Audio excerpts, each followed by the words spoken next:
Good day everyone. By the way, I'm Nico Andre Campus together with my co-subordinate Mr. Dave Catalan. So today we will going to tackle the different kinds of policing in each countries.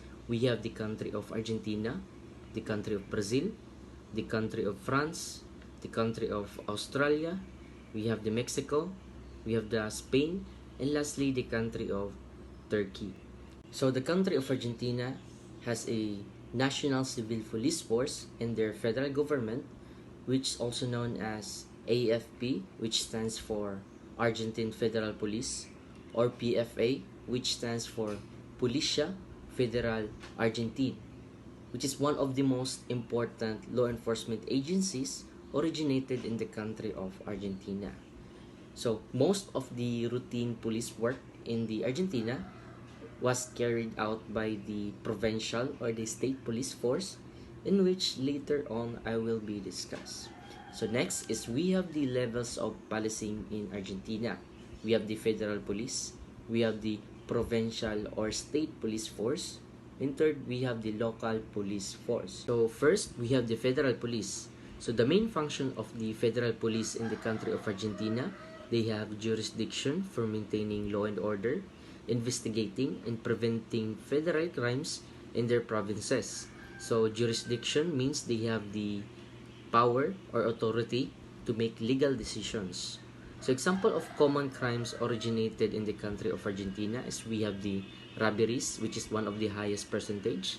Second is we have the theft. Third is we have the malicious injuries. So the distinction between the robberies and theft is that in robberies, it requires force to steal something. Just for instance, mukawat kag bag. So, para makakawat kag bag, kailangan ka kusgan and at the same time, paspas ka mudagan. So, that's robbery. So, on the other hand, when we say theft, it doesn't require any force. So, example ani is property, mga yuta. And third is we have the malicious injuries. So, when we say malicious injuries, it doesn't refer to the word injury. But when we say malicious injuries, those are reckless behavior. Kumbaga katong mga behavior na mga dili normal na behavior. Let's say mga violent behaviors.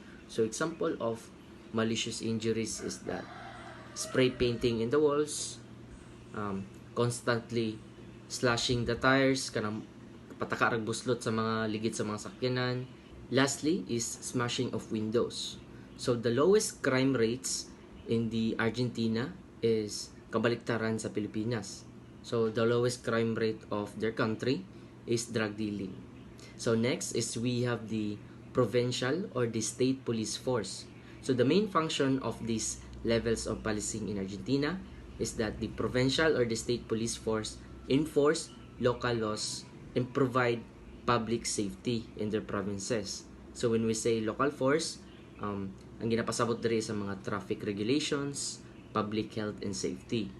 So take note also that provincial or state police force, they handle day-to-day policing and criminal investigation at the state level. So when we say state level, kung ato siyang ikumpara sa Pilipinas, the Cebu, the Palawan, and the Manila, ang naghahandle na is ang mga provincial or state level if according to the Argentina government. So lastly is we have the local police force.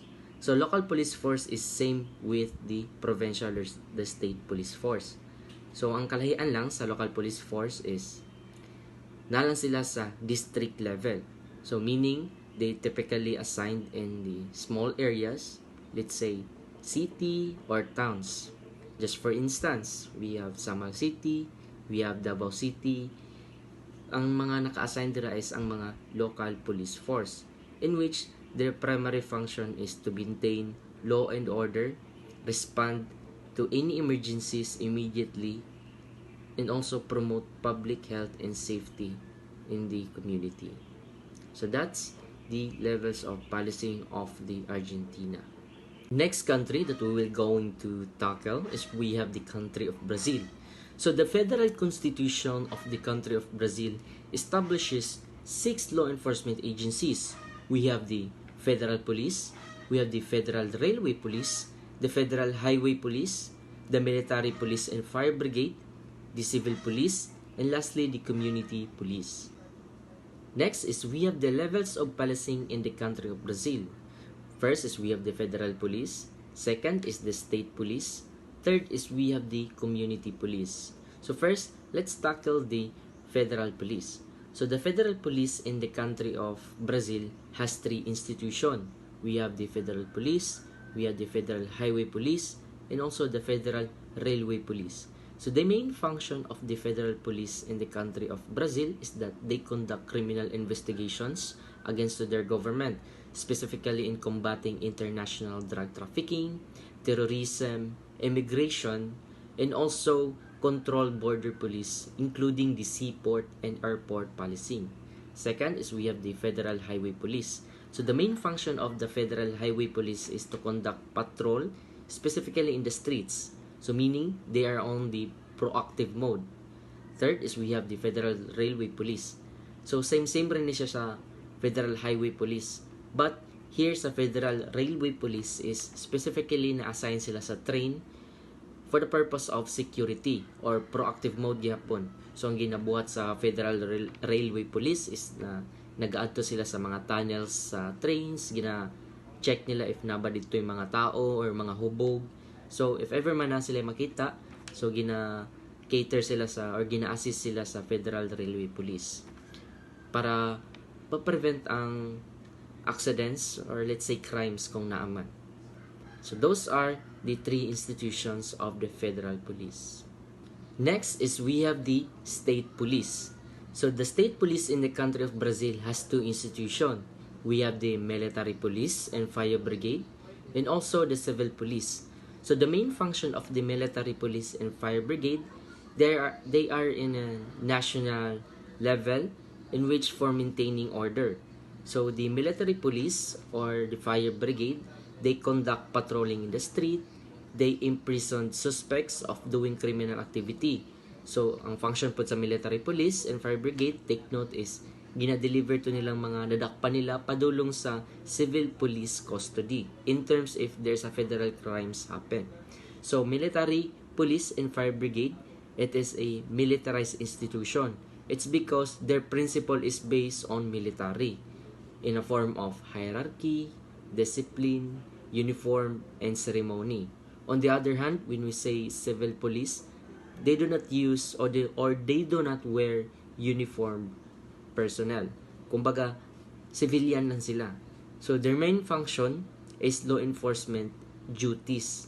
So, sa tong mga law enforcement duties, they identify, they locate the suspect, and also they provide evidence of the guilt suspect. So, those are the functions of the civil police and the military police. Lastly, we have the community police. So the community police in the country of Brazil, they have what's so called as municipal guards or guardias municipais, which is also called as municipal civil guards. They are security forces who is responsible in the municipalities within the Brazil. So they are trained as civilian uniformed agency, which is their primary responsible is to police municipal parks, properties, and also the interior of the municipal councils and city halls. And there are also about 1,200 municipalities has municipal guards and 120,000 operatives according to the Brazilian Institute of Geography and Statistics. And lastly, they are also called as rondas or rounds according to the Brazilian Federal Constitution. So overall, law enforcement and maintenance of order are the primary function of police in the country of Brazil. In other words, both are preventive and investigative in terms of federal crimes. So next country is we have the country of France. So the policing of France is centralized at national level. So when we say national level, it is within the country or as a whole country. So, ang legislation daw sa country sa France is gina-allowed nila ang local government na mag-hire og sarili nilang police officer, which is ginatawag nilang local police or police municipal. So, we have the two levels of policing in the country of France. We have the national police and the local level or the police municipale. So the national police of the France has two institutions. We have the Police Nationale and French Gendarmes. So ang responsible or ang function sa Police Nationale is they're also called as Sorete. So they are primary responsible specifically in a large areas or in a large urban areas. And they are controlled also in the Ministry of Interior. On the other hand, when we say French Gendarmes, they are part of the French Armed Forces, which is kabaliktaran siya sa Police National. So ang French Gendarmes is naka-assign siya sa small areas or small rural areas specifically for security. Apil na dito ang pag-ship sa mga port and also airport. So take note that French Gendarmes is controlled both by Ministry of Defense and Ministry of Interior. Additionally, Police Nationale is responsible for Paris and other urban areas, whereas French Gendarmerie, they are responsible in smaller areas and rural areas, with fewer of inhabitants for about 20,000.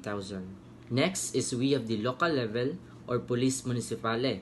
It refers to the local police of cities or towns in France. So the French municipal police, they are primary under to the direct authority of the mayor, may or may not be armed according to the local mayor's discretions.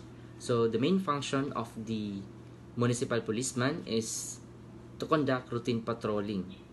They don't have the authority to investigate, but perhaps they are responsible for preventing crimes. So overall, the local level or the police municipale, they make rural communes. They form rural communes which called as Gandre Champetre, which is responsible for limited local patrol and protecting the environment. Overall, the primary function of the policing in the country of France is to maintain public order, enforce law, prevent and investigate crimes, and engage in community policing to build positive relationships with the public, control the traffic, and also prevent crimes happening. So that's all my part. Thank you. In this juncture, we will going to tackle the policing of Australia, Mexico, and Spain. The Australia policing types are the AFP,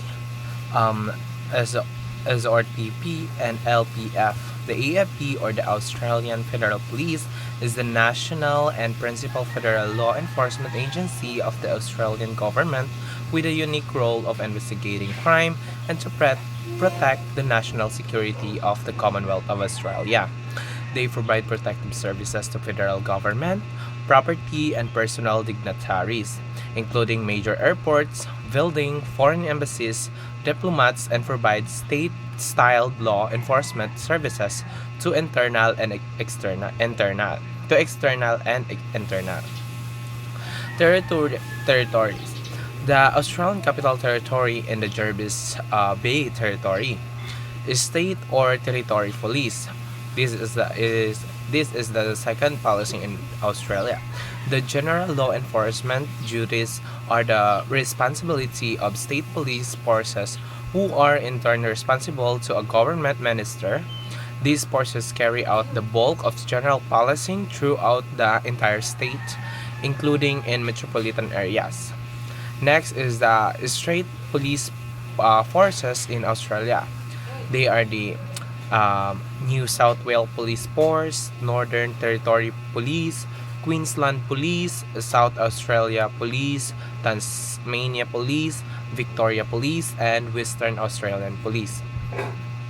And the last part is the local police forces. Council rangers and officers employed by local government areas in Australia to enforce the bylaws of those local government and a limited range of state laws relating to such matter as litter control, animal control, dog laws, dire control, off-road vehicles, emergency management, and parking. unless they are also sworn in as special constables, as many are. Rangers do not have full police powers. And then we're going to tackle the Mexico. Mexico maintains two primary federal police agencies, which is the National Guard, who is the uniform paramilitary police, and an investigation force called the Policia Federal Ministerial. They are sometimes referred to by Hollywood and American media by the slang term federales. Levels of policing in Mexico. Federal police it is also known as Policia Federal. It is the most prominent police force in Mexico. When we say prominent, the most used or the most known police force in Mexico. The PF was nominally a preventive police force with significant powers of investigation to prevent crime. The police force was merged into part of the now reactive National Guard. Next is the Ministerial Federal Police. It is also known as Policia Federal Ministerial or PFM, which is the premier investigative arm of the Attorney General of Mexico. State police are under the direction of the states by governor. Each of the country's 31 states maintain both preventive and judicial police called the state judicial police. The next one is the municipal police. It is also called as Policia Municipal.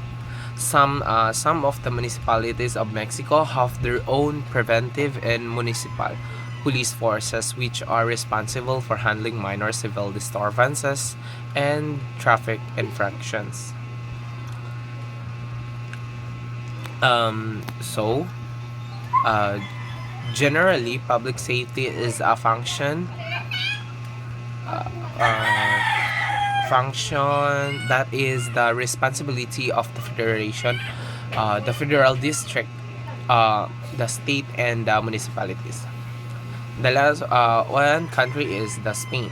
The three main forces and levels of policing in Spain is the National Police Corps or Policia Nacional or Cuerpo Nacional de Policia or CNP is the National Civilian Police Force of Spain. The CNP is mainly uh, responsible for policing urban areas, while rural policing is generally the responsibility of the Civil Guard.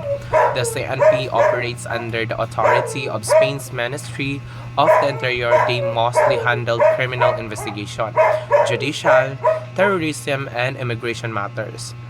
Next is the Civil Guard or Guardia Civil, responsible for general rural policing, firearms and explosive control, traffic policing or inter-urban roads, protection of communication routes, coast, frontiers, ports, and airports, enforcement of environmental and observation laws, including those governing hunting and fishing, and interurban transport of prisoners. Next is the local municipal police or Policia Municipal, local or Guardia Urbana, is recruited, resourced, and controlled by their own city or town council. Town in Spain have no real equivalent of the body on the beat street patrol police. Some tourist cities towns have city town funded subordinate force or uniform city or town security patrolmen or protection civil. They have no police powers and do not have firearms, but they can be helpful to visitors and can support higher level police officer in dealing with traffic management, crowd control, and people who are, for example, drunk and disorderly. And that's all for today. Thank you so much for listening. Bye, guys.